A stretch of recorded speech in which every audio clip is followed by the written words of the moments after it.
Good evening. Lecture.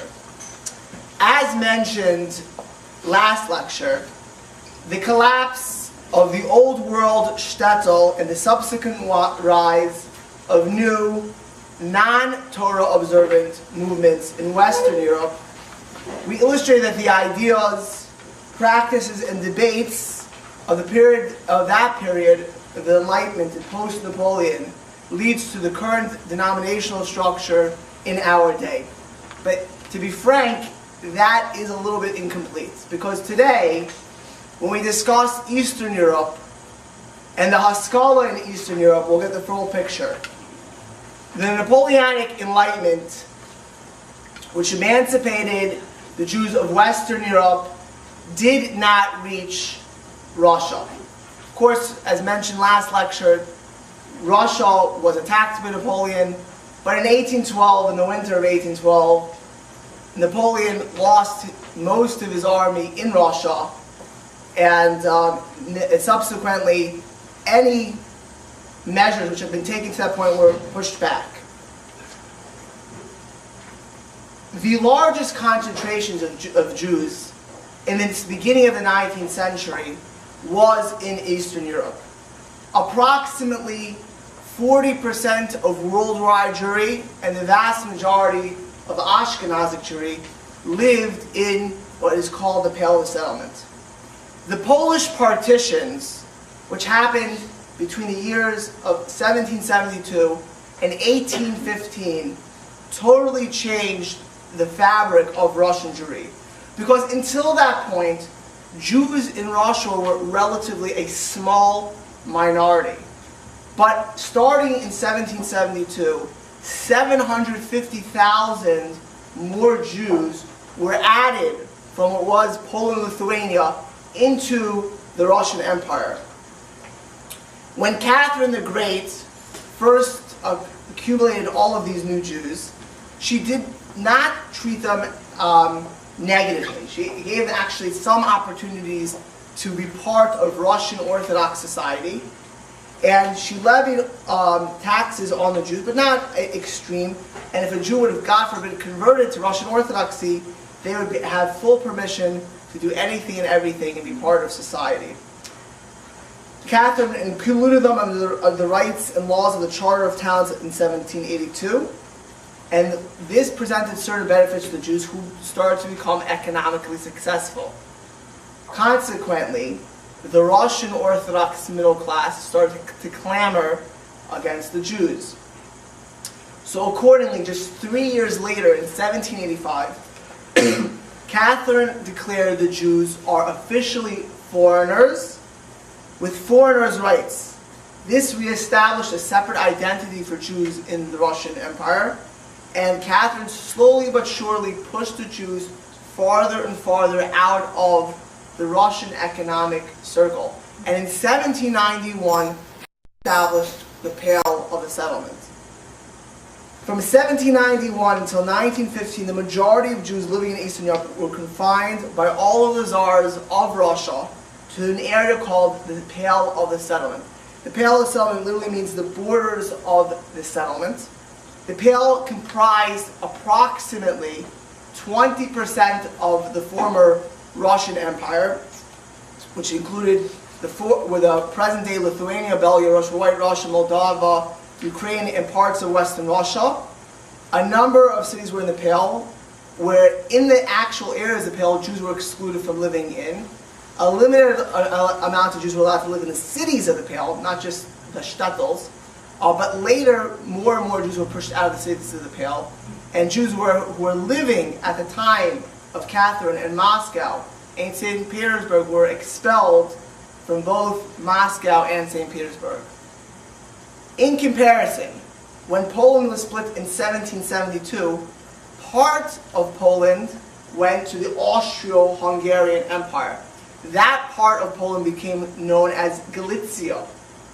In Galicia, the Jews fared a lot better, especially in the late 19th century under the Emperor Franz Joseph. The Jews did fine. They were economically sound. That's because they did not have constant economic laws against them. They had freedom at some level. It's not like the freedoms we have today. They had freedoms at some level to partake in the economy of the Austro-Hungarian Empire, which is why Galician Jews were much more advanced socioeconomically than Russian Jews.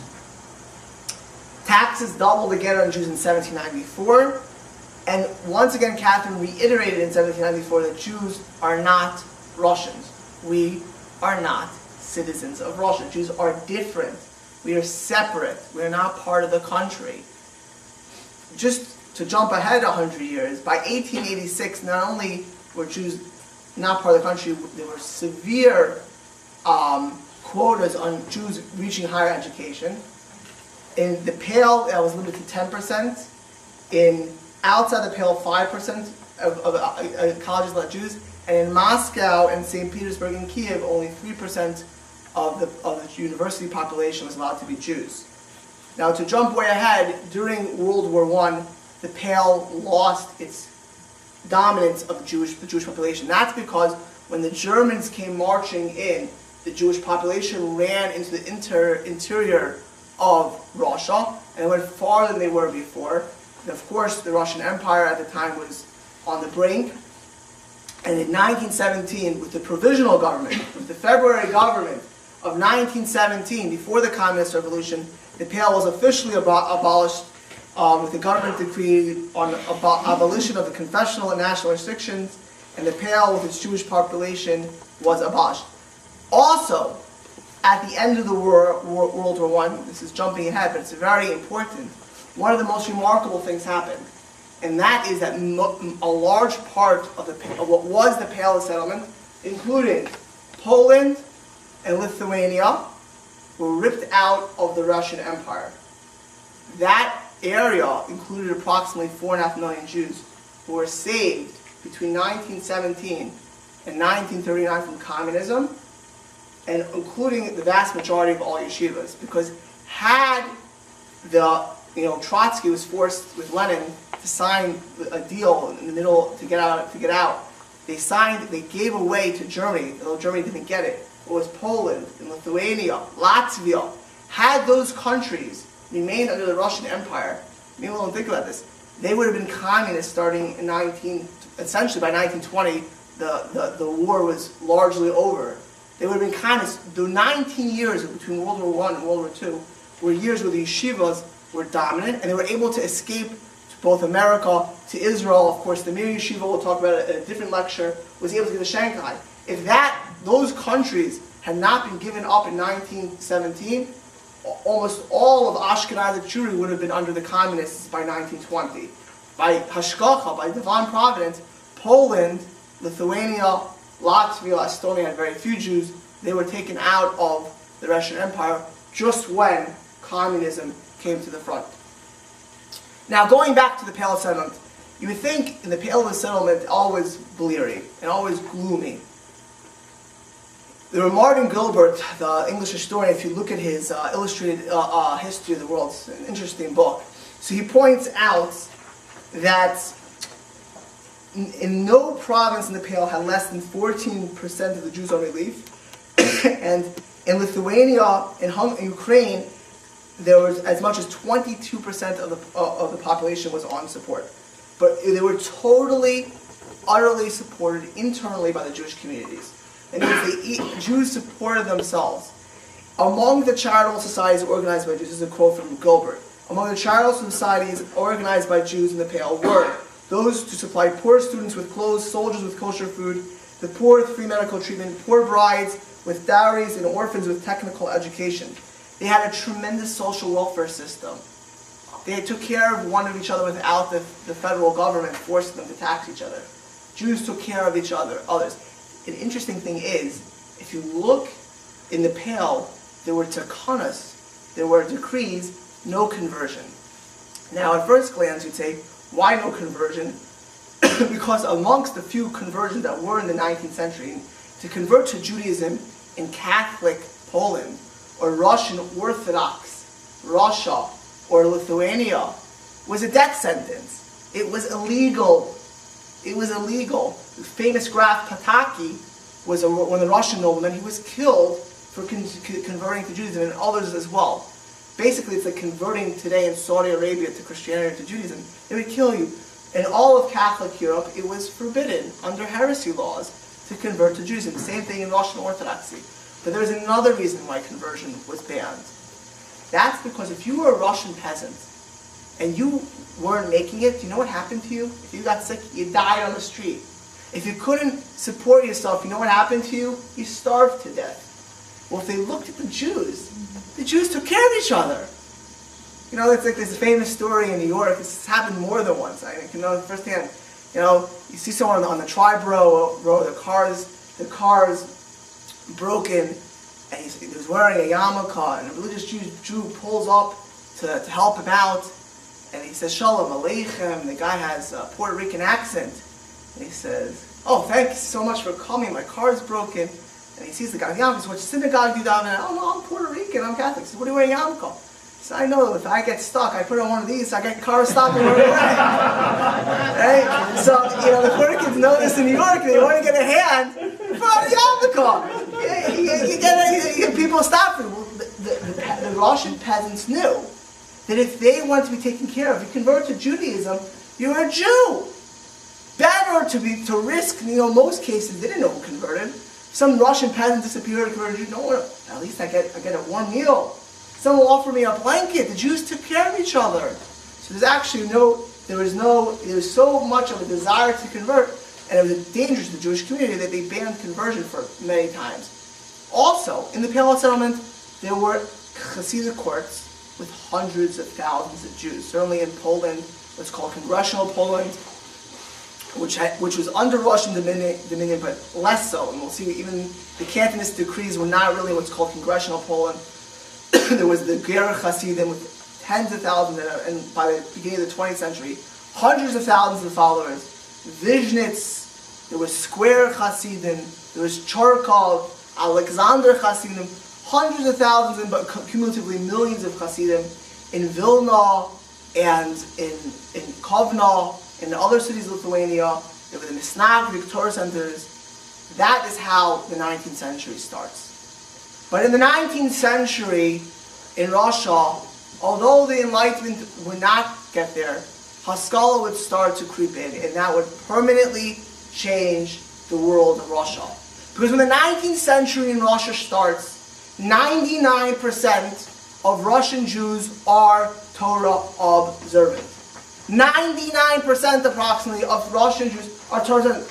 That doesn't mean they're all tzaddikim, they're all pious. Certainly they have their vices and foibles, but on an outward level, if you looked on the street, they were Torah observant. Some were more religious, some were less. But ideologically, sociologically, you would call them Orthodox.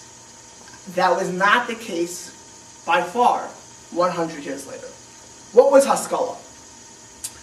Haskalah comes from the word seichel, intellect. It was called the Jewish Enlightenment. It was an ideological and social movement that developed in Eastern European Jews in the 18th and 19th centuries that advocated adopting Enlightenment values, pressing for better integration into European society, and increasing education in secular studies, Hebrew language and Yiddish, and Jewish history. In certain senses, Haskalah was an extension of the 18th century European Enlightenment, but it was centrally concerned with Jews. Essentially, Haskalah tried to exploit the Jews to new possibilities in a world that they were trying to create. Leaders and partisans of the Haskalah movement were called maskilim. It was a relatively vigorous and dangerous movement, if you ask me, until the rise of the nationalistic movements in the late 1880s. As long as Jews lived in segregated communities, the shtetls, the pale, and as long as social intercourse with Gentile neighbors was relatively limited, usually from the outside, the most important figure and the role model of all was the rabbi. If you wanted to know the structure, the hierarchy of 19th century, the 19th century Russian Jewry, certainly in Lithuania, certainly in the Hasidic court, where did it all end up? Whether it was the Rebbe, the Vilna Goyins, the Rebbe Kiva Egers, the great leaders of all this system. And every Jewish kid in the town, if you'd ask them, what do you want to be? Like today, you go to a kid, what do you want to be? I want to be in a rocket ship. I want to be a policeman. I want to be in the Air Force in Silicon Valley. I want to be Steve Jobs or Sergey Brin or something of the sort. In those days, thank you. I always wonder, I'm actually allergic to this class because somehow or other I always get sick around these classes. But I think it's just the winter.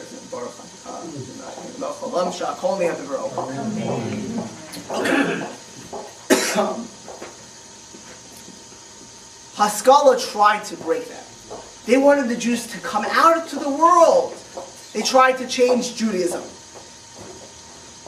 Haskalah, of course, it starts in 19th century Germany, but German Haskalah soon gives way to mass assimilation and conversion, as discussed last lecture, and to reform. And what's called Haskalah in Germany dies. However, the movement will spread to Eastern Europe. Now, the difference between Reform Judaism and Haskalah is as follows. Reform tried to create the classic assimilationist Jew. It was unlikely that most Reformed Jews, you can read the liturgy as I mentioned last lecture, did not imagine their great-grandchildren being Jewish. They didn't imagine. It wasn't part of it, and if it didn't happen, it didn't bother them. There is very little Judaism about Reform Judaism. It was an accommodation. It was about having some Jewish rights. Haskalah was Jewish culture. It attempted to redefine Jewish life. Jewish life. A Reformed Jew was a German first, as mentioned last time. First a German, then a Jew. Judaism was not focused on. Judaism was relegated. Haskalah tried to create what's called a secular Jew. Thus, secular Haskalah laid claim to the Bible, biblical literature, studying Jewish history and historiography. It also contested the traditional vision of a Jewish future with a Weltanschauung that was irreverent to the Jewish past, completely irreverent to a Jewish past, and largely non-believing of a Jewish future. It didn't care that much about the grandchildren, but it wanted to focus on the culture of Judaism. And we'll discuss that in a minute. Where does the Haskalah start? Well, if we remember, Galicia is by the Austro-Hungarian Empire, and that was taken over by the Austro-Hungarian. You know, I think I once mentioned this, that Galicia it was Poland, which was taken over by Austro-Hungary. So, in the Poland, and afterwards came back to Poland, my grandparents, all four of them, were Polish Jews, and they used to always say that the world was, on top was Poland, below that was Galicia, and the lowest was Hungary. So when I got married to my wife, so my wife's grandfather was from a very Lithuanian home, it was a rabbinic home in Lithuania, but her grandmother came from a Hungarian home. And my wife was telling over what my grandparents used to say, that Poland's in the top, and Galicia's in the middle, and Hungary is in the bottom. She said, that's funny, because in Hungary I learned that Hungary was in the top, Galicia was in the middle, and Poland was on the bottom. But Galicia was always in the middle. And Galicia was right next to Germany. And the first place where the Maskilim would infiltrate would be Galicia. And not only because Galicia was proximity-wise closer to it, but it was culturally closer to it, and it had a middle class. Because Galicia, as mentioned, was non-Russia. And they had more of a wealthy class. And they were more open to be absorbed into society. So in certain towns, mainly Brody, Lemberg, which is Lvov, and Tarnopol, where there was a Jewish social and economic elite, including several mercantile and banking families, they supported a young Haskalah movement. And the beneficiaries of this movement were mostly the few college students that were there in their 20s and 30s. Regular meetings were held in the homes of infamous individuals, such as Nachman Krachmal and Dov Ber Ginsburg and Brody. And they wrote in several journals what the Maskilim were very good at was propaganda. They disseminated, they were writers. And of course, if you have newspapers, especially in those days, it's unbelievable. People come to me, Even, you could, just for example, if you ever meet a Christian or a non-Jew who doesn't know that much about the Middle East, doesn't know that much, if all they read is MoveOn.org or the New York Times, they'll get a very distorted, they won't ever understand Israel. Why? They're reading the wrong publications. They're getting a jaundiced view. Well, imagine this. If most of the periodicals are going to come out by the Maskilim in the beginning, right, and it would take a few decades till the religious group realized what was happening, they're going to taint the minds of others because they're creating the press. Right? I once saw a Russian textbook about World War II. I was imagining what it means to grow up, and you read a Russian textbook from the 1970s about World War II, and you read an American textbook, like sometimes you wonder, which war are you reading? Right? It was a different textbook. So if you grew up in Russia, you were reading a different textbook. Well, the Maskilim were controlling the press. And these people were getting out their word first. What was, especially in Galicia, what was the message of the Maskilim? Their main enemies, because you have to know Galicia became the home of great Hasidic groups, Baba, Belz, Churko was in Galicia, and other Hasidic groups. Their main impetus was against the Hasidim, who were the complete opposite of the Levine, and in the beginning of the 19th century, Hasidism was spreading like wildfire. So writers such as Joseph Pearl, his every single work was parody, was making satire and making fun of Hasidim. The Hasidim are this and the Hasidim are that. And he wrote a book called Megillah Tamirim, which is said to be the first modern novel in Hebrew. The first modern novel in Hebrew in 1819, Megillah Tamirim, was a book making fun of Hasidim. He wrote it under a pseudonym called Abadi ben Patachia, and their struggle failed. In Galicia, actually the Hasidim won the day, and their whole Rizan Datei became just to fight the Hasidim, which is not that appealing. Right? They had their whole thing, if you would read anything they would write, it was making fun of the Hasidim. But in Russia, it would be a different story. Russia, Haskalah would actually bear fruit, evil fruit. Jewish merchants from Brody, in particular, would be traveling to Odessa. And Odessa would become the center of the Russian Haskalah. And the first great Russian Haskalah was called Yitzhak Ber Levinson.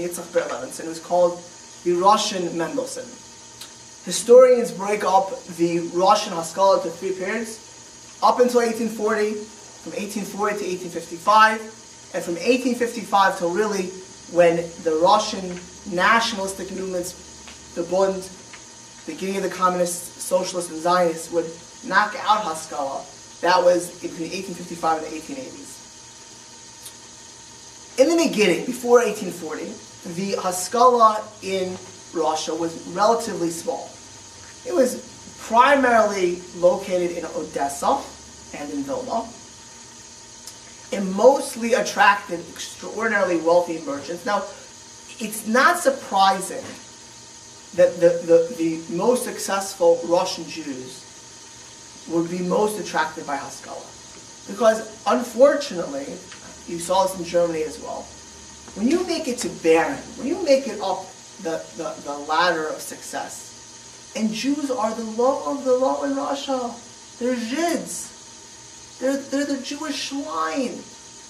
They're the joke of, they're the butt of all jokes. They're scorned and laughed at and hated. And if Haskalah could change that image a little bit, and you're successful in every business meeting you go to, you, Baron Ginsburg, are reminded you're a kike, you're a Jid, you're not that much different than your brothers and sisters in the shtetls. So you have an impetus to maybe, be more Russian. We want to fit in. The first people who wanted to be more Russian is because they wanted to be like everyone else. They didn't want to go to business meetings and be told, look at your poor slovenly cousins and brothers and sisters. Right? Of course, the reason they were poor and slovenly is because they were blocked out of any economic opportunity. They were knocked out of any shot. But the first ones who would be interested in this were people who were constantly confronted with it, and that was the wealthy class. they would sponsor it. They would propagate the books. But in the beginning, for the most part, the Haskalah in Russia was moderate. It was almost like Mendelssohn. Mendelssohn, as mentioned at the last lecture, himself was an observant Jew. And Levine was an observant Jew. He wasn't looking to break the theology of Judaism. He was only looking to finesse Judaism, make Jews more Russian. That's what we should know. Tolstoy wasn't around, then no, there's no Russian, but whatever Russian culture there was, dress like Russians, talk Russian, don't speak Yiddish, right? Learn Russian trades, don't wear a kippah, cut off your beards and payas, still pray, still be a good Jew at home. Sounds familiar, like Mendelssohn, but don't be so Jewish. Don't be so Jewish. Maybe they'll like us. The Russians won't call us Jids anymore. They'll welcome us with open arms. They'll invite us to have vodka with them. They won't even kill us at the same time. Right? Hey, that was the hope. Just be a little bit more abyssal Russian. They weren't looking to change it. Now, certain things they came acutely against. Kabbalah sounded too irrational, so they came against Kabbalah. There was more of a criticism on certain halakhic practices. But they respected Torah study, because Torah study was still an intellectual pursuit.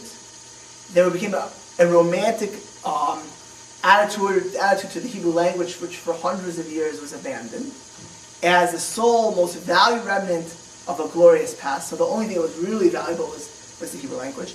And the Maskilim put a heavy emphasis on the humanity of Jews and others. Tikkun Olam. And I always thought, if you look at Reform Judaism, even today, that there's a tremendous emphasis on Tikkun Olam.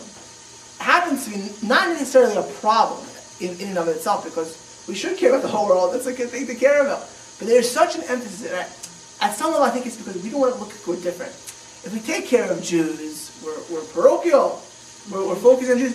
If all of our focus is on Darfur, not a bad thing to care about, by the way, of course. But if everything is Tikkun Olam, then we're like everyone else. We're humanistic. We're caring about the entire world. We're contributing. So they wanted to have Judaism having a global message, which of course it does without the Tikkun Olam focus. And they felt that the political and social and cultural environment was such that we could become full-fledged Russian citizens. Not like Catherine said, that Jews are a separate entity. Not like Catherine put us into the Pale Settlement and closed the doors and literally locked the Jews out of all of the major cities. It would be the equivalent of putting the Jews basically in Alabama and Mississippi, nothing against those states. Maybe Louisiana, actually a little bit more. Louisiana, and maybe a couple more states. But then you can't live in Birmingham. You can't live in you can't live in New Orleans. You can't live in any of the major cities. And when you are going to be selling things, you have certain taxes which the rest of the American population doesn't have. And you can't be successful.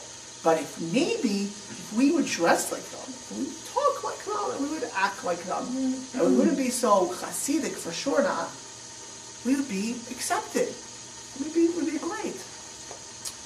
And like Galicia, the first line of attack for the Maskilim were the Hasidim, because the Hasidim, by its nature, is an insular movement. Hasidism says, be more Jewish. Right? You know what we call Yiddish means Jewish. You speak Yiddish, that's Yiddish. The word Yiddish means Jewish. Yeah, that's Yiddish. You dress Jewish. You live Jewish. You have cultural Judaism. It's part of our, not just secular culture, but Judaism. It's part of who we are. And the Hasidim became against the enemy. Now, at the beginning with the Misnagdim, with the yeshiva world, with the Torah class, it wasn't as cantankerous. For a couple of reasons. First of all, by 1840, and up to that point, it was still heavy battle between, discussed a couple lectures ago, between the Misnagdim and the Hasidim. They had a joint enemy. And the Hasidim weren't so popular in the Misnagdic circles at that time. As I mentioned, it would take the Zionist, secular Zionism, to unite, and the communists, the secular Zionists and communists, to unite the Hasidic world and the Lithuanian world, the Misnagdic world together to make a good Yisrael. It would take that pressure, because much more powerful, ultimately, than the Haskalah would be Zionism, secular Zionism, and communism. That will be a future discussion.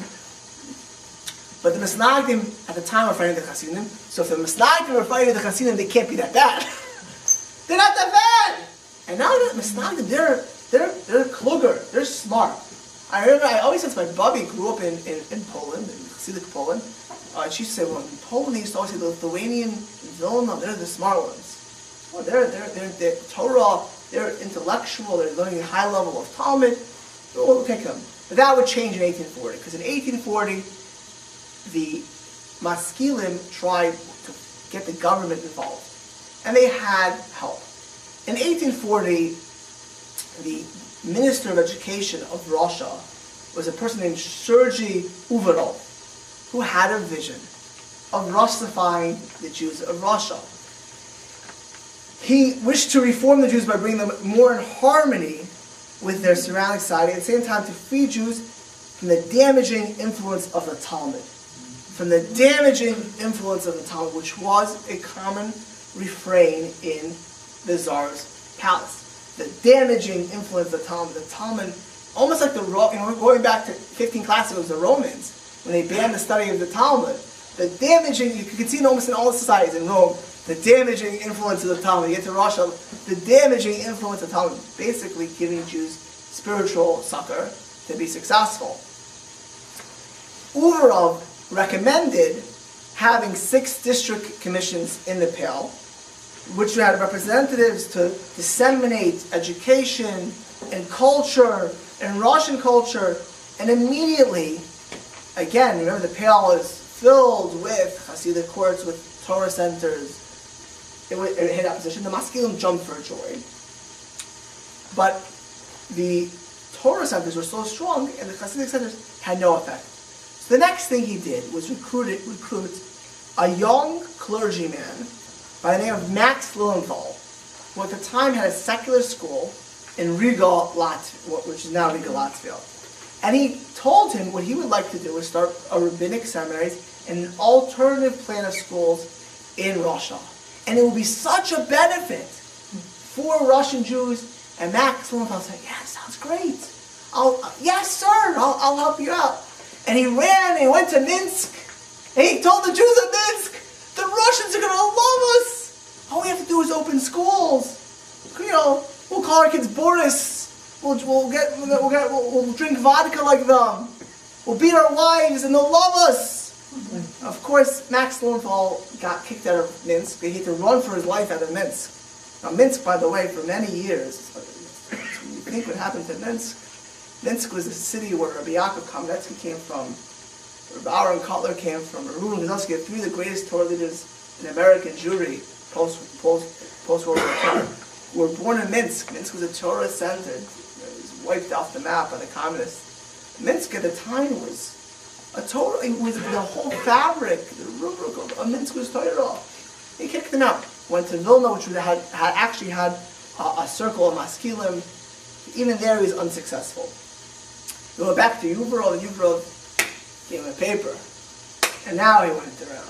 And the paper said that they didn't want to have a rabbinical conference in St. Petersburg, and they want rabbis to come. So at this point, he had a few Shalom Aleichems, because people were concerned that, we'll get to it in a few moments, when Nikolai I was no one you wanted to mess around with. Just to give an appreciation, at some level, for the Jews, he was worse than a Stalin. Okay? He was not somebody who would want to say no to. He was then the Tsar of Russia. So he was actually able to get together a rabbinic conference in 1843 in St. Petersburg. Who was at this conference? The greatest Misnagdik Rav of the generation in Russia, Rabbi Yitzchak of Volozhin, who was the son of Chaim Volozhin, who I mentioned had started the great yeshiva of Volozhin. Rabbi Menachem Schneerson, who was the head of Chabad Hasidus at the time, not the Menachem Schneerson that passed away 20 years ago. That was an older one. His name was Tzedek Tzedek in Chabad circles. He was at this meeting. Rabbi Yisrael Halpern, who was a from Hasidic Jew, also extraordinarily wealthy on top of it. And the fourth person was a person named Bezalel Stern, who was the head of the Maskilim, in Odessa.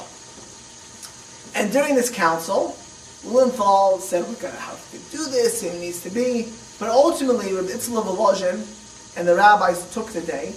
And what happened is Lilienthal was able to start a school system that had no support. So in 1844, official proclamation by Rosh Tsar was to start a second set of schools. Primary schools, several secondary schools, and 2 rabbinical seminaries. Most of the graduates, the people in the school, very few people went, most were poor, ended up converting to Christianity. So much so that Lilienthal left, realizing it was really, the whole focus of it was to get Jews to convert to Christianity. Lilienthal then went to America, to a city called Cincinnati, and became a Reform rabbi, former clergyman in Cincinnati. That's what Menachem, he was Isaac Weiss's buddy in Cincinnati. This working together of the Maskilim with the Russian government, which was rapidly anti-Semitic, changed all of the equation on the ground. In the eyes of the Maskilim, it empowered them. It made them much more sure that they can get their agendas across. In the eyes of the masses of religious Jews, they became dangerous, crooked, wicked, and threatening. This increased the chasm, and as we'll see in the next stage, it would make both sides more radical against each other. Before we leave this stage, it's worth to say that the nickname that the Maskilim were given in the 1840s, 1850s were the Berliners. In Russia, they used to call them Maskilim Berliners because at the time they had a very heavily German influence. And for the religious groups, being called a Berliner was a pejorative. For the Maskilim, oh, I'm a Berliner, because remember, Berlin at the time this was in the time of Nietzsche and Kant, and post-Kant, but Hegel and others, it was considered certainly a compliment in their eyes. In 1856, the hated Nikolai I passes away, and Alexander II, who was supposed to be more liberal-minded, takes over. And now the Maskilim are euphoric. This is our chance. He will give us our rights to be full Russians. And indeed, Alexander II ended the Cantonist decrees, which we'll discuss shortly, and at some level was more welcoming to the Jews. In 1863, the Poles revolted against the Russian Empire, and it was brutally put down. And one of the things that Alexander II then did was try to Russify all of the Pale's area, because the Poles had revolted. So no longer was it okay for Maskilim to speak German. Who would speak German? We're now Russifying everything. So everything became, the emphasis became on Russian culture, Russian life, Russian economy. And the push then became for Russia. And even the Jews who were learning in the Yiddish circles and the Russian circles, they lost a lot of Jews, because once they got to Russian circles, many of the Maskilim assimilated totally into Russian culture. Like in Germany, like in America today, you can go from Reform to the netherworld, to completely, most people you speak to, oh, this guy's Jewish in Silicon Valley. You ask him, what does he have to do with the Jewish community? Nothing! Zero! His only Judaism is his name.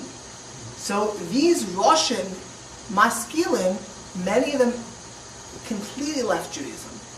But there are many who stayed. And what they now tried to do was tried to convert, to missionize the rest of Russian Jewry to their point of view. And they found something called the Chevret Marba Haskalah B'Yisrael, the Society for Promotion of Culture Amongst Jews of Russia, aka OPE. The most prominent expression were certain people. Now these individuals hated traditional Judaism. They not only hated traditional Judaism, they hated anything to do with it. One of the most prominent was a person, these people, it's sort of like Noam Chomsky today. You imagine what they do to Israel because they're articulate individuals. They were people who could have spread Judaism, but destroyed Judaism in the process. Amongst the most infamous is Mendel Mochar Sofrim, Yaakov Abramowitz, Shalom Aleichem, Yehuda Leib Gordon, Moshe Leib Lillenbaum, and possibly worse than them all was Peretz Smolenskin. Just to give you an idea of Peretz Smolenskin, the primary disciple of Rabbi Yisrael Salanter, who we'll discuss, was the Alter Kelm. The Alter Kelm was a city of Lithuania. It had the most famous Musar yeshiva. It was always a yeshiva of 30, 40 students. It was a powerhouse yeshiva. And the Alter Kelm was known for his radiance. He was smiling, he was friendly, he was excited. And especially on Shabbos, he said that he would be so excited. He would see us as a Jew, Hadras Panim, with a glow in his face. And it was one Shabbos with people looking at him, and it was gloomy, melancholy. It looked awful. He looked absolutely awful. People were terrified. What happened? What happened? What happened to the Alter Kelm? They were looking. They couldn't understand what happened to him. After Shabbos, they said, "Rebbe, what happened to you over Shabbos? We were so nervous." He said that right before Shabbos, he heard that Peretz Smolenskin had died. He said, "Rebbe, what are you so upset about? He was the biggest antagonist of Judaism." He said, "The whole Shabbos I was imagining his Gehenna. He's imagining his HELL. He's imagining what's going to happen to this person who led tens of thousands of Russian Jews to the spiritual grave. And it bothered him so much that this individual died without doing tshuva. He led Jews to the grave, spiritual grave." Now in their effort, these authors, Shalom Aleichem and the Mochar Sofrim, Yehuda Leib Gordon, they tried to wrote in a genre to make vivid use. I remember when I was young, I actually read some of these authors, for the fun of it. Anyway, talk about the Shtetl. Shalom Aleichem, by the way, wrote a famous play called Philip and Ruth, just in case you didn't know that. So among other things, they criticized traditional education, patterns of marriage, economic behavior, and the actions of community leaders. And the genre they did was to make it into the ultimate evil. So they made stereotypical characters. For example, the Melamed was always, in Haskalah literature, an ignorant and coarse man. An ignoramus. The Melamed, the school teacher, he didn't know anything. He was like he knew an Aleph or Beis. And the community functionary, the religious leader, the lay leaders, he was aggressive in every book. He was violent, temperamental. And the rabbi, a fanatic. Constantly with halachic restrictions. The rabbi, of course, the rabbi was radical. In contrast, these novels, when he talked about figures of enlightenment, he was a young, brilliant man dreaming about a beautiful life of Haskalah. The delicate and young, beautiful woman who had so much potential, whose parents wanted her to marry her off to some yeshiva bucher. Poor girl. There was the maskil who gets into Russian society and everybody loves, everybody cares for her. It's like, by the way, when we get to American Jew, we'll discuss it. When you look at how American, who created the motion picture industry in this country, it's not surprising that The Jazz Singer was the first movie. Right? That Al Jolson is playing an intermarried Jew, who was his own life, who's able to daven Kaddish in the Ilah, because that's the picture. You can make it. Jazz singer, you can make it in America. So they portrayed it. Just like an American Jew will make their own image. The Russian Jews, if you want to be great, you'll be a Russian Jew who's successful, and they'll give examples of Russian Jews who are not that Jewish, but they made in the world. But the rabbis got a special place. They really liked the rabbis, because remember how I started. The rabbis were the highest of the system. Remember, the Hasidic rebels, they were untouchable. And the Rosh Yeshivas of the yeshivas, they were all powerful.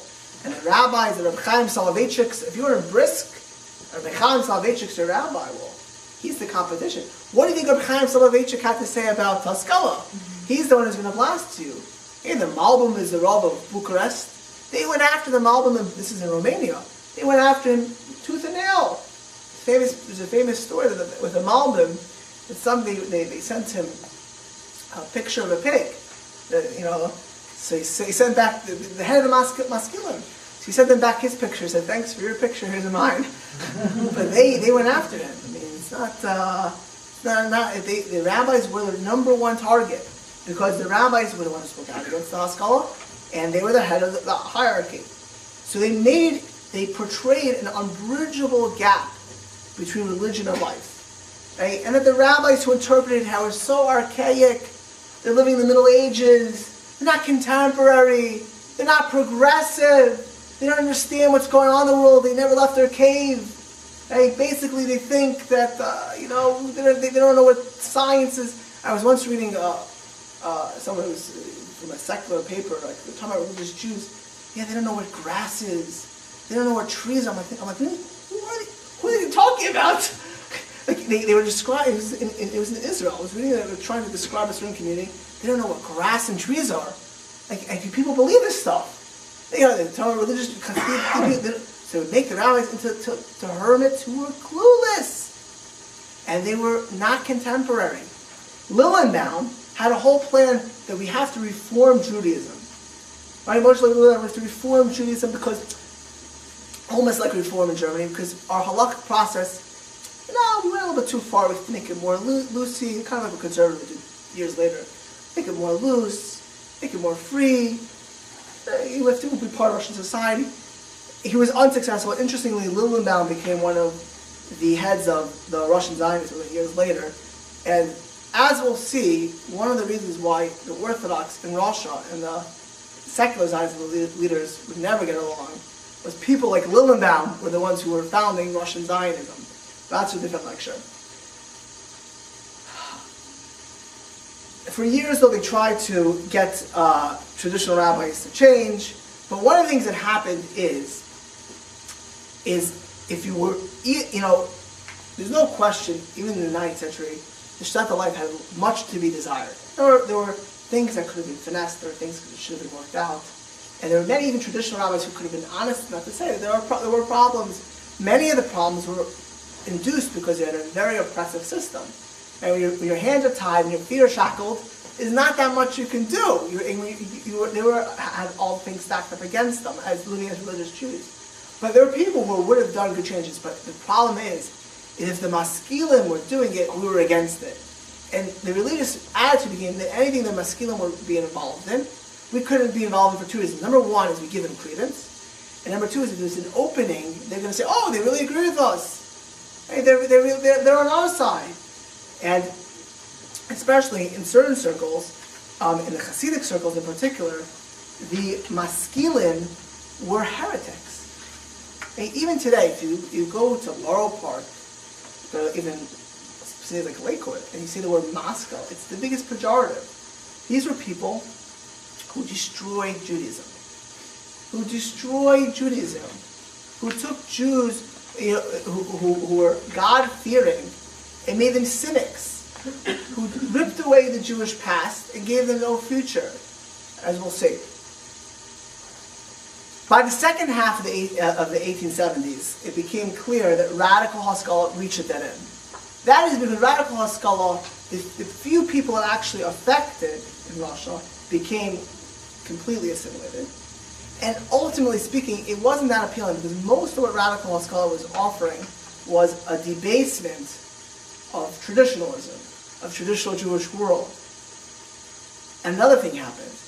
By the mid-1870s, pogroms spread out. In fact, in 1871, in Odessa, the most assimilated city in all of Russia, which was the center of Russian assimilation in the Haskalah, there was a terrible pogrom, which meant at the end of the day, even if you dressed Russian, even if you talked Russian, even if you were the latest of Russian authors, you were still a Jew. You were still a dirty Jew. And for all the talk of assimilation and just dress like them and talk like them, they didn't let the Jews assimilate.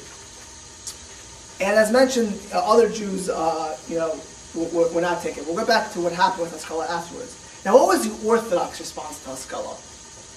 So, Haskalah, going back to Galitza, perhaps the first major opponent I discussed in Western Europe, Rav Hirsch, Rav Hildesheim, the last time in Germany, so we're not going to go back to them, was the Chassam Sofer.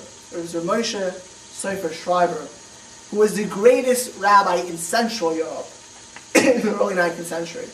The Chassam Sofer was a teacher of tens of thousands and influenced to our days hundreds of thousands and millions of Jews.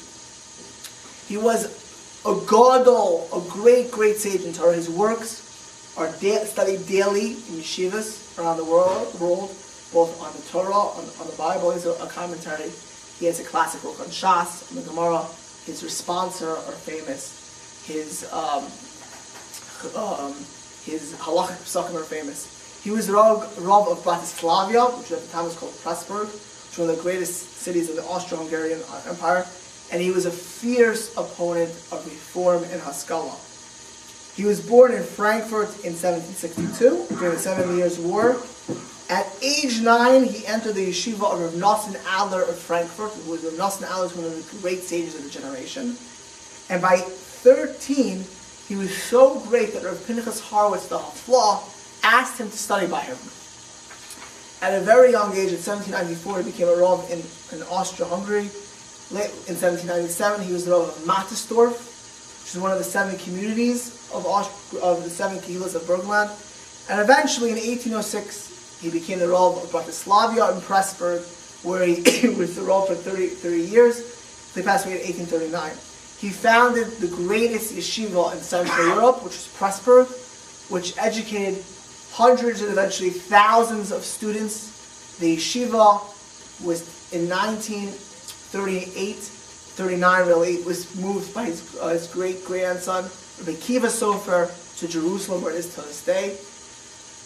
And the Chassam Sofer was the greatest sage of Central Europe. He was fierce. He made it part of his life to fight against reform and Haskalah. And he had a motto. His motto was Chadash Aser Min HaTorah, that what is new is forbidden by the Torah. Now the Chassam Sofer, by the way, in mathematics, or astronomy, or science, what he meant is any innovation in Judaism that's coming from a secular world is by nature puzzle, is by nature null and void. And any change that took place, he came in. It's a very funny story actually. The Chassam Sofer himself, he would speak out against any change in the maskilim and the reform and everything having to do with them. So one time, of course, the Chassam Sofer was known. He traveled to an inn before internet, before pictures or prolific. He traveled to an inn, didn't know who he was. He made Kiddush on Shabbos in this inn, and he didn't say the psukim, the verses for Kiddush. And the hotel owner thought he was a Haskalah. He kicked him out of the hotel. Kicked out the Chassam Sofer. So they asked the Chassam Sofer, what do you think of this hotel owner? He said, about the hotel owner, I don't know. But one thing I know, his grandchildren will be Jewish. If he cares so much about those psukim, his grandchildren will be Jewish. Right? Chassam Sofer had a very strong line. And actually, to this day, in certain Hasidic communities, and even part of the Haredi world, this idea of Chalash Aser Min Torah is a basic doctrine of how they deal with it. Of course, we're not Quaker. They're not Quakers. They listen to phones and that. But innovation in Judaism is inherently suspect. What's making you innovate? What's making you do things? Now, there are certain things that were even the Chassam Sofer accepted, and we'll discuss them that shortly. But why are you innovating? Well, what's making you do things? Is it the New York Times? Is it Thomas Freeman? Is it Maureen Dowd? Is what she says anything intelligent? No. But is that what's encouraging you? Or is it the Torah? Or is it making Torah successful? The Chassam Sofer says, look into yourself. What's making you dress this way? What's making you talk this way? You want to change the way you do Kiddush? Why? And he said that any change is suspect. Chassam Sofer's second wife, his first wife passed away, he died childless. His second wife, he married the daughter of the great Gadol Hador Rabbi Akiva Eger. He had 10 children, and there are great descendants of his today. The Sofer family is well known in New York, in Jerusalem, and in Israel. There are great descendants. Many of them are very famous. And he died in 1839. In Lithuania, besides the Hasidic movement, there was next major come against the Haskalah was the yeshivas. Now, an advanced Torah study at the beginning of the 19th century was a luxury. But in 1803, looking what the current winds of change that were starting to blow, Rabbi Chaim Volozhin, the primary student of the Vilna Gaon, set up to change and to revolutionize the concept of a yeshiva. In those days, you go to the rabbi of the town, and little groups of people studying with the rabbi of the town, and it was a small situation. In 1803, he sent letters to the chief rabbis throughout Europe, asking them to send their best students and donations to his yeshiva, which he was going to open in Volozhin, Lithuania. The yeshiva was later named Eitz Chaim, the tree of Chaim, named after Rabbi Chaim Volozhin. After Rabbi Chaim Volozhin passed, it was called Eitz Chaim. In fact, Yeshiva University in New York was originally a branch of Eitz Chaim. In New York, there's an Eitz Chaim. In Jerusalem, Eitz Chaim is a popular name afterwards. So look at source number 1. This was the letter he wrote. There are those who wish to study and have no financial means to do so, and those who wish to study and are financially able to do so, but have no teachers to guide them in the true path of analytical study. And they are like sheep without a shepherd, and even though I am unworthy of a crown that does not truly befit me, nevertheless I see a time not far distant when the Jewish people will be without leaders, and the doors of the house of study will be locked. Therefore, do I call all of my beloved brethren to hear the truth, to repair the breach in our walls, to support God's Torah through this yeshiva with all our might, whether by supplying proper students, whether by providing necessary financial support. And the response was very positive, and the yeshiva within a decade had 450 students, and to get into the yeshiva was very, very difficult. And they were supportive. Rabbi Chaim Volozhin was the first one to innovate sending out mushulachim. The idea of sending out mushulachim, which was collectors, to all the towns of Lithuania and Poland to collect for Volozhin. That first time that ever occurred was for the Volozhin yeshiva. That was Rabbi Chaim's innovation. But Rabbi Chaim not only changed the yeshiva, he became the first Rosh Yeshiva. He made the style of Rosh Yeshiva was a leader. He was a teacher. He was a rebbe. He had analytical studies for the students. He would encourage them. He was a critic. He was a boss. In a sense, he became the prototype Rosh Yeshiva that we have to our very day. And the yeshiva was outstandingly successful. Almost all of the rabbis in the 19th century that led Lithuanian, Latvian, Russian, Polish towns were products of Volozhin. But because of its success, of course, it became under the scrutiny of the Russian authorities. And in 1879 already, they tried to close down the yeshiva unless they had secular studies from 9 to 3. Basically wanted to have 4 secular studies from 9 to 3. And finally, in 1892, the yeshiva was closed. So it was less than 100 years. However, because of Volozhin, dozens of other yeshivas opened up in its wake. And today, of course, it's almost axiomatic that Orthodox children have day school yeshiva background. In fact, in America, the statistics are something between 96 and 97% of Orthodox Jews send their children to yeshivas. It's considered, everything being equal, spiritual death. And where I came from, in the East Coast, if you didn't send your kid to yeshiva, you were out of your mind. That's how you were viewed. That's how strong the yeshiva movement became in the Orthodox world. Right? That yeshiva not only became an elitist group, eventually it would become a mainstay. That if you wanted your children to thrive as Jews, they have to be knowledgeable Jews. Torah study is not just for the elite. You want your children to be from? Send them to yeshiva. You want at least a day school. You want your children to be a Torah Jew? You want your children to be a Torah Jew? You want them to be able to study Torah? A yeshiva became a requirement. Another thing that opened in the mid-19th century, really in response to the Haskalah, was the Musar movement. And the Musar movement, or I think if you look at secular books, they're called the morality movement. Right? The morality movement. It sounds like some Puritan group somewhere going. Right? The Musar movement sounds a lot better to me. So the Musar movement was founded by the greatest, the most brilliant sage of the 19th century, Rabbi Yisrael Lipkin of Salant, Rabbi Yisrael Salanter. And he lived from 1810 to 1883. He was a goyin. He was a genius of geniuses. He was whoever you hear about, whether it's the Soloveitchik or Beis Levi or Yitzchak Elchanan Spector of Kovna or the Maral Diskin, he was the greatest of them all in learning. But what he's most famous for is not his academic learning, not his brilliance in Talmud, but for spreading the Muslim movement. And he's famous for vignettes about his caring about others. Because what Yisrael Salanter did is you had to work on interpersonal relationships. You had to work on the core of Judaism. It was axiomatic then, according to him, you had to dress nicely to impress people. And he actually stole some of the Haskalah's steam by doing that. So one of the famous stories is Yom Kippur night. Shul's waiting for Yisrael Salanter.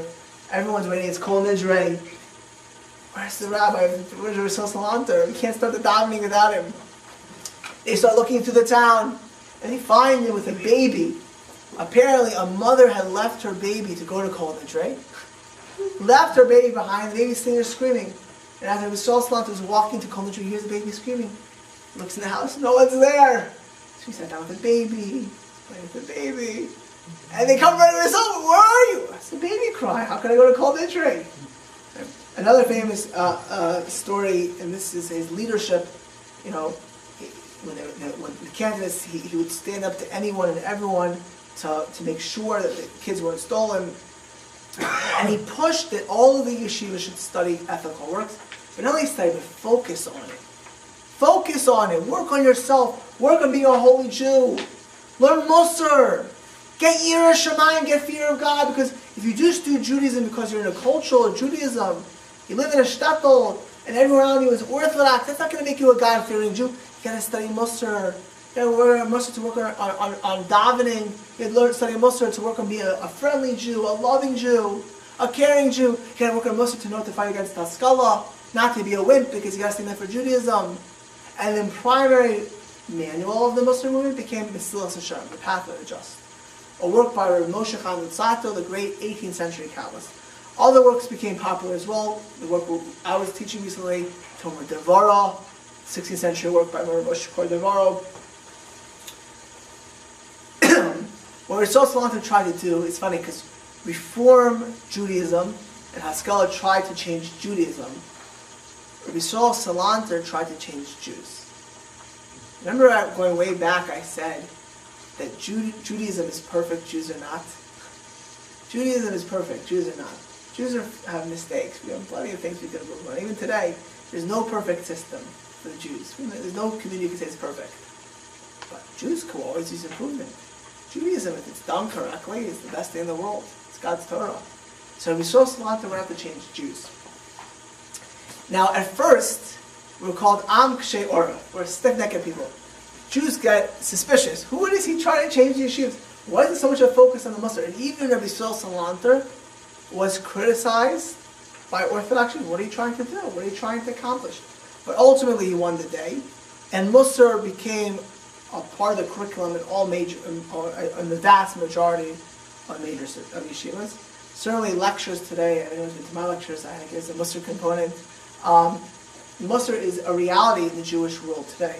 The most famous, although we could use more of it, the most famous Musar yeshivas were Kelm, as I mentioned, Novardok, which was all opened in 1896 by the Rabbi Joseph Novardok, and ultimately established 70 branches, mostly in Poland.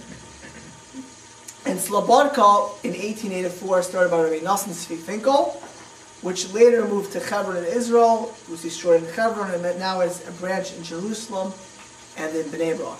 Other yeshivas was the Mir Yeshiva, which was a small yeshiva in 1815, but became great in 1921, beginning of 1900, when the ultimate Slobodka, Rabbi Finkel, sent his son, Rabbi Eliezer Yehuda Finkel, to Mir to build up the yeshiva. Telz, which was founded in 1875 in Telz, Lithuania, now has a branch in Cleveland, Chicago, Riverdale, New York as well, and the city of Telstone in Israel, of course, there's a Telz branches there as well. And Slotsk, one of my favorite yeshivas, Slotsk, I'm sure everyone heard of Slotsk, was founded in Slotsk in 1896 When the communists came over and moved from Slutsk, Russia to Kletsk, Lithuania in 1920, they escaped over the border. Kletsk, the Rosh Hashiva, was Israel Meltzer, and when he left Israel in 1925, his son-in-law, Aaron Cutler, took over, and today Kletsk is called Lakewood Yeshiva. It's the biggest yeshiva in America, in Lakewood, New Jersey. That was Slutsk, Kletsk, Lakewood. The yeshiva movement took in the Musar movement, and so now, not only yeshivas did you have a Rosh Hashiva, you had a Mashkiach. The Mashkiach was in charge of giving Musar and making sure the students in the yeshiva were on time to davening, were not only academically excellent, but were spiritually excellent as well. Another response to Haskalah, because if the yeshivas had power and the Muslim would have power, what about the girls? I remember I once met a Ger Chassid, he told me this, that before Beis Yaakov came to his town, his father and all his brothers remained religious, and all his aunts, the older Ger Chassid, all his aunts became secular. All of them became actually Zionists, secular Zionists, not religious Zionists. And it was Beis Yaakov. Sarah Schneer was living in Krakow, and she's looking around, and she sees Jewish girls without any education. My grandmother, so both of my babies grew up in Poland. One of my grandmothers was Hasidic background, as you can imagine. She went to public school. She told me she remembers her friends making fun of her father when he would come to visit her at school. Her Polish friends. And what is that person? She was embarrassed of her father. My grandmother told me when she see her father, she used to run away. She didn't want her friends to make fun of her. And they went to public school. My other grandmother, her father established the Beis Yaakov in her town in Poland because he was so concerned about her. Beis Yaakov came because Sarah Schneer was a seamstress in Poland, and she said she was making dresses for Jewish girls. She saw that they had no soul. Right? Here she was giving them a physical garment.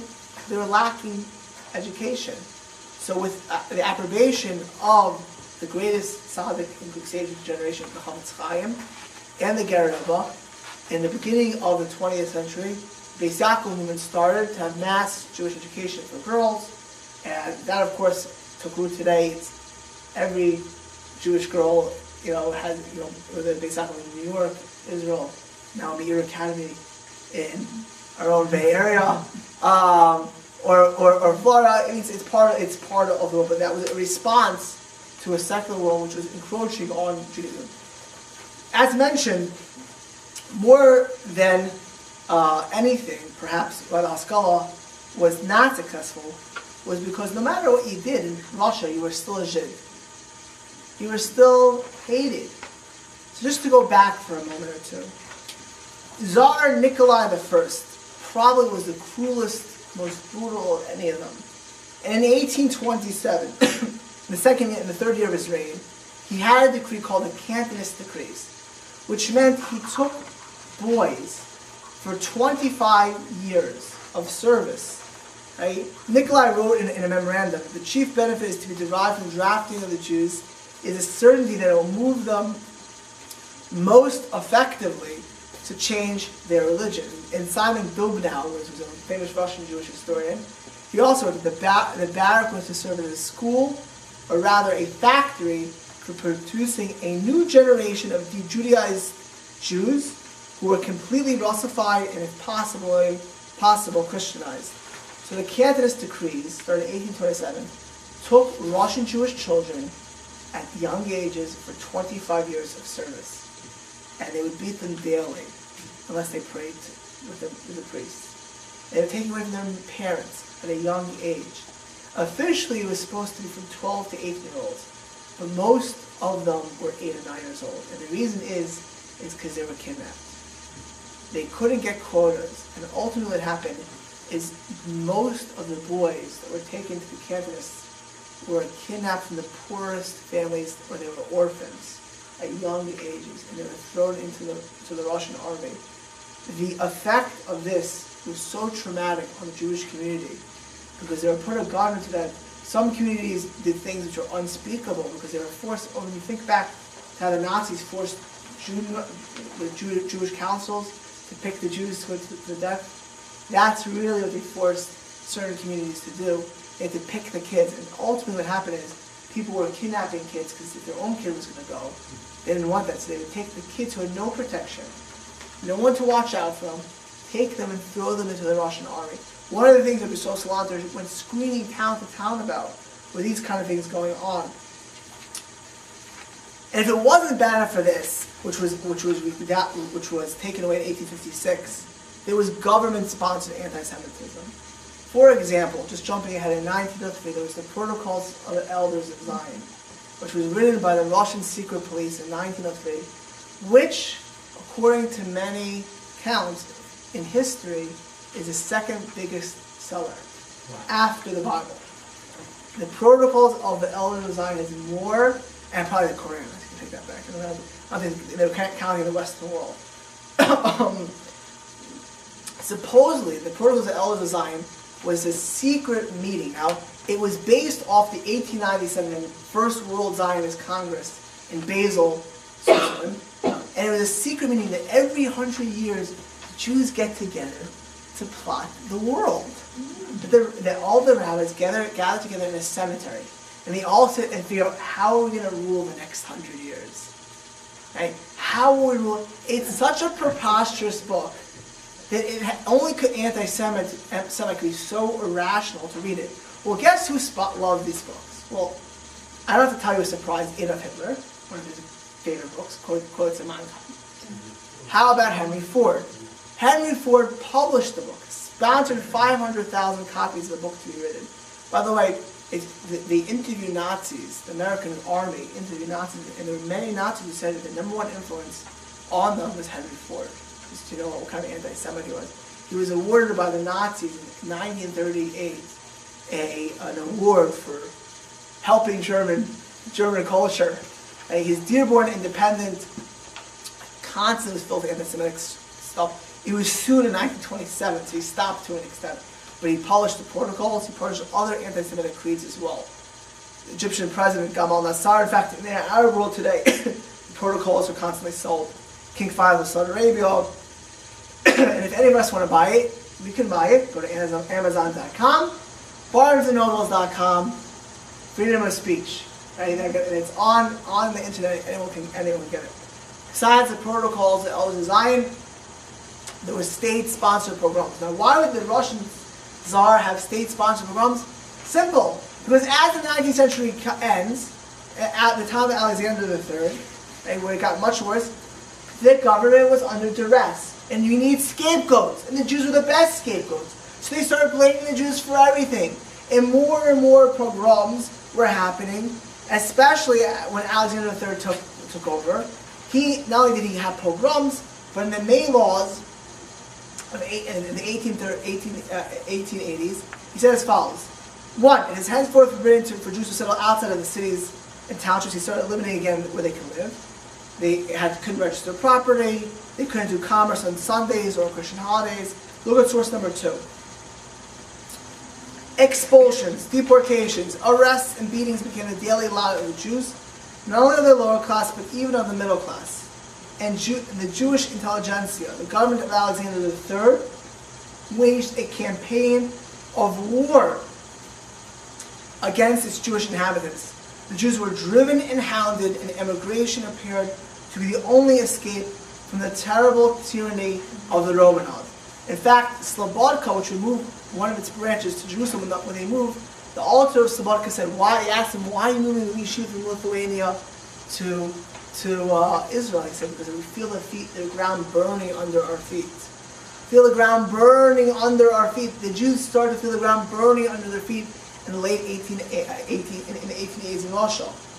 When Alexander III died, he was succeeded by Nicholas II, who was the last of the Romanovs, whose inflexibility and incompetence, quite frankly, brought about the Russian Revolution.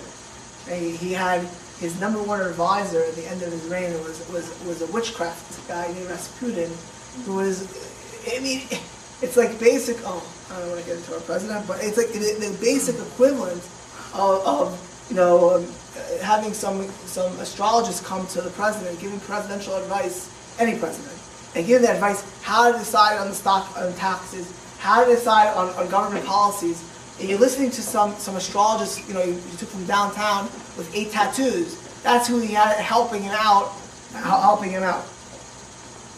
And in 1903, there was a famous pogrom called the Kishinev pogrom, which received a lot of international attention.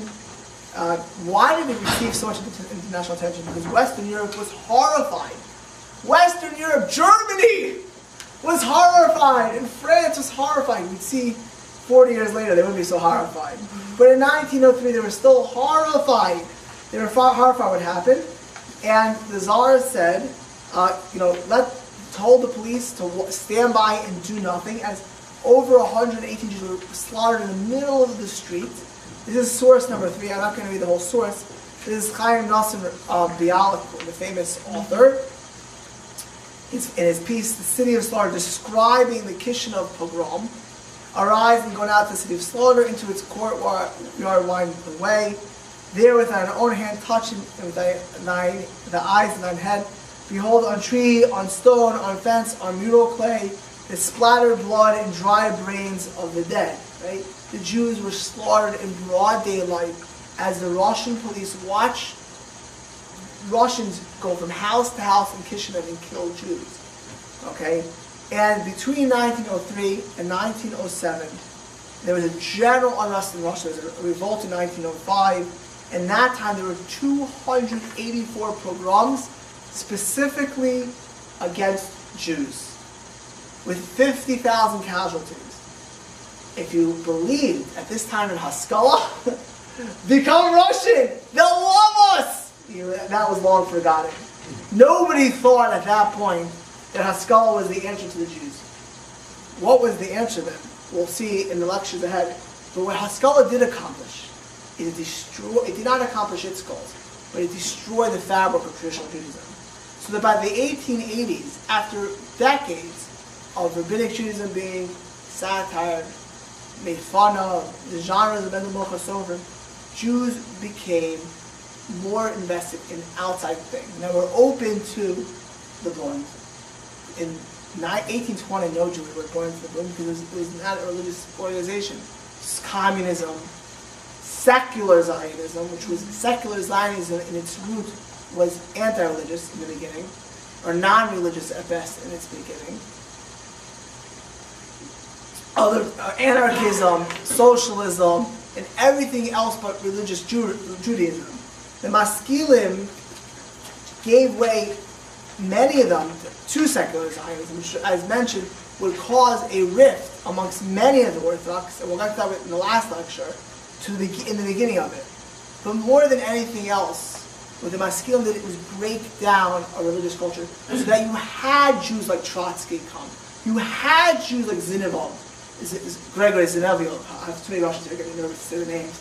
You had Jews like Lev Kamenev come up who had zero Judaism. The unbelievable thing is that they had known nothing. Most of these Jews had been left Judaism in the 1850s and 1860s. And you had Jews who communism would be the worst thing for their own selves ultimately. They would shoot themselves in the head, and one of the first things that the communists did, and the Yevetsky would become against the rest of the yeshivas. Shut them down because they had been raised on a diet that traditional Judaism was out to hurt them.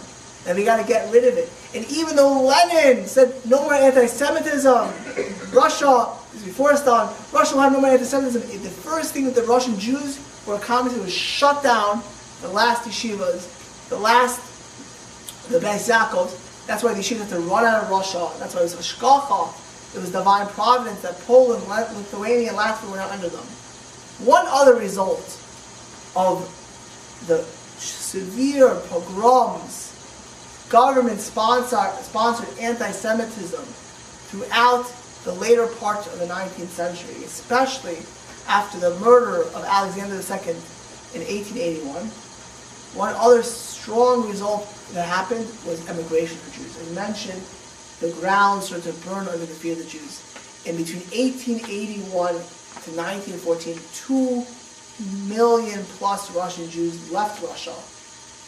The vast majority would come to the United States of America. Many of these Jews had lost their Judaism already in Russia because of the Maskilim. to set up American Jewry. But the coming of America, of 2 million Russian Jews, and in general, American Jewry, that will be the topic of next week's lecture. Thank you very much.